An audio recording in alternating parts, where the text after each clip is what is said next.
Hi, I'm Jim Allison. I have the good fortune to, along with Andreas Schattinger, Pam Sharma, and Tony Rebus, of organizing the 2024 meeting on tumor immunology. The four of us got together and discussed what we wanted to cover, and one of the things that was driving all of us, I believe, one of the things that was apparent to all of us is that it's been 11 years since the approval of ipilimumab, the first immune checkpoint blocker in the treatment of cancer therapy, the dawn of this new era. And one of the things that we all felt was that in 2011, most of us had slides, showing the molecules, CTLA-4, and PD-1 was already on there was already clinical data on PD-1.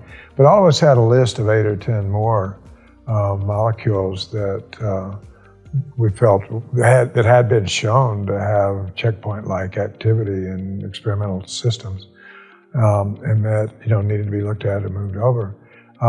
Now it's 11, 12 years later, and only one of the molecules from that list has moved over, and that's LAG-3. It was a pretty obvious one, and for some of us, that's really disappointing, because I think that what we have accomplished in melanoma, for example, is when we started this in 2011. If you were diagnosed with melanoma, the median life expectancy was 7 months, and fewer than 3% of people were alive at 5 years. Now, depending on how you count it, the combination of anti-CTLA-4 and anti-PD-1 in a randomized phase 3 trial is between 55 and 60% survival at 9 years.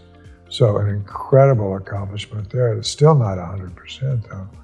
And while they're, much to our delight, it's not just a melanoma drug. There are many other types of cancer that do respond, such as bladder and kidney and head and neck and a number of other ones. But the response rates in many of those are quite lower, 25, 30% or so.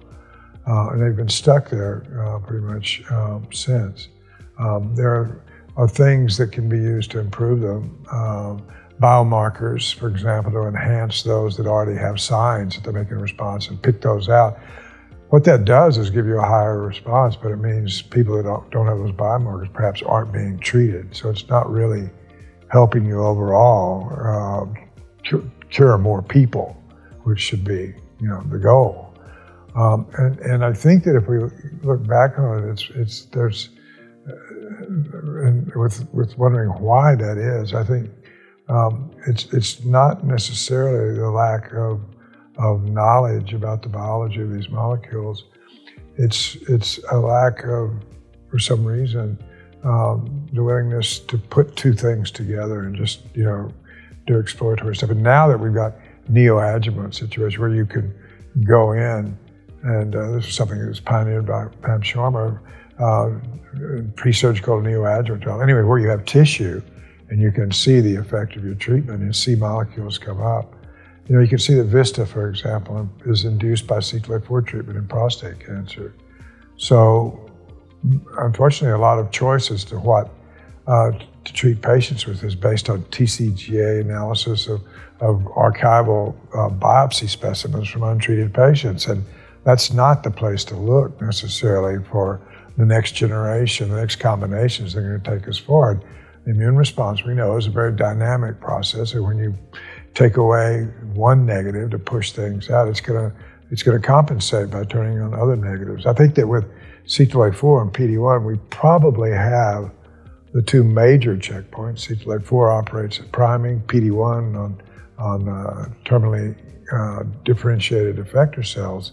But in between, there's all kinds of molecules that are context-specific. That is, they're expressed by myeloid cells, which can be affected by the tissue, the type of cytokines that are made.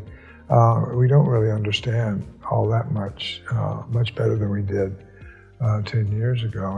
And we have to understand those things if we're going to really realize the benefits of checkpoint blockade.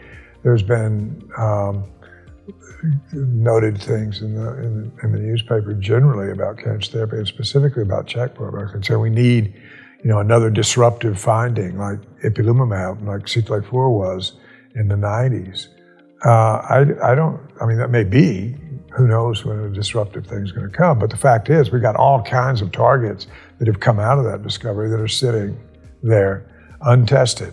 The reason those molecules haven't moved over is because they've been in clinical trials. Some have and failed, but they've not been tested. So what we tried to do in this meeting that we organized, the four of us, was to try to look,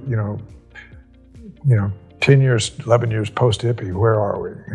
Where we go next? That's why we have a session, for example, on failed trials and what do we learn from them. I hope that we will realize, and a lot of the speakers will also pay attention to these things about why haven't we moved some of the other molecules, into trials, because we have a lot of talks about fundamental mechanisms where these molecules will be mentioned. And I think one of the things that we hope to do in the wrap-up of the meeting is discuss how we can get those into the picture. I mean, we know that, as long as you don't have toxicity, you could give a half a dozen different checkpoint blockers or agonists. You have to know the mechanisms and know how they're going to work together. But I think that's the only way we're going to get from 60% or 55 to 60% in melanoma up to 85 or 90%. That's the only way we're going to get in bladder and kidney cancer from 30% or 40% up to 70%, 60, 70%. And, and the fact remains is, again, after all this time still, we don't have much purchase on glioblastoma or pancreatic cancer. And these are things that we also need to approach. And I think, there have been some combination trials using radiation, chemo, and some checkpoints that use as many as 6 different agents in some of the new trials in pancreatic cancer, and they're beginning to see some hint of response. So the precedent is there that we can combine many things and should be open to combining them. But there's so many barriers to it, again, which are not necessarily scientific. The insistence that companies want in having single agent activity, for example. I mean, it may be that some of these molecules are not going to have any single agent activity because they're not expressed until you give anti-CTLA-4 or PD-1. So you're looking in the wrong place for activity.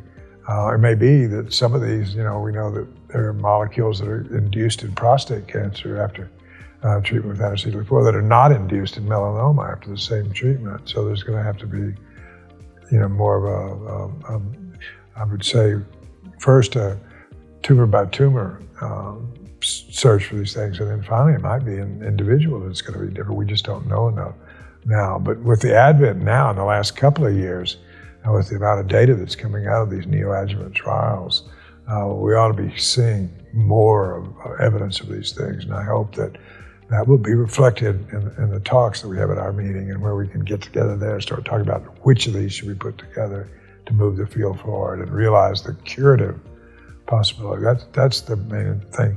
In 2011, the question was, can we cure cancer with checkpoint blockade? Or can we cure cancer with anything?